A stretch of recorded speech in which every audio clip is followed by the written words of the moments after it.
অনেকে বলে নবী মাটির তৈরি। আচ্ছা বলো তো, নবী নূর না মাটি? নূরের তৈরি। সবাই কি একই কথা? জি। নবী নূর। জি। তো যদি নবী নূরের তৈরি হয়ে থাকে, তাহলে তুমি কুরআন হাদিস থেকে দলিল দিতে পারবে? জি পারো। আচ্ছা বলে তো, নবী যে নূরের, তার দলিল কি? কোরআন শরীফে সূরা আল মাইদা 15 নম্বর আয়াতে কদ জাআকুম মিনাল্লাহি নূর।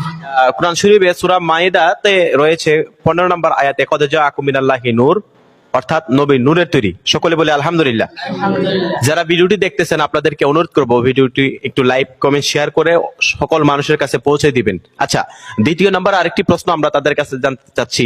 অনেক সময় আমরা আহলে সুন্নাত ওয়াল জামাতের অনেক মানুষ আছি, নবীর নাম শোনার পরে সাল্লাল্লাহু তাআলা আলাইহি সাল্লাম বলে চোখের মধ্যে এভাবে চুমো খাই। এই ব্যাপারে এটা কি জায়েজ না নাজায়েজ? জি জায়েজ। শিওর? শিওর। জায়েজ।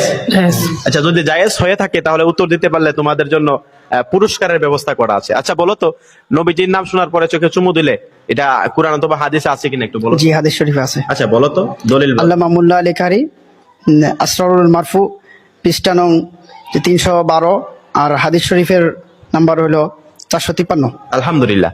আপনারা দলিল, সে কিন্তু দলিল দিয়েছে। বাংলাদেশের এখন মানুষ দলিলের কারণে সবাই শুধু চায় দলিল।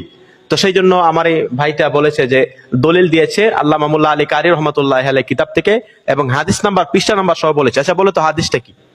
হাদিসটা যে হযরত আবু বকর রাদিয়াল্লাহু তাআলা থেকে বর্ণিত, যে আজানের ধ্বনি যখন আবু বকর রাদিয়াল্লাহু তাআলা শুনলেন, আশহাদু আন্না মুহাম্মাদুর রাসূলুল্লাহ সাল্লাল্লাহু আলাইহি ওয়াসাল্লাম যখন শুনলেন, তারপর উনি সাল্লাল্লাহু আলাইহি ওয়াসাল্লাম বলে বৃদ্ধাঙ্গুলের চুমুকে চোখে লাগালেন। আচ্ছা। তারপর হুজুর পাক সাল্লাল্লাহু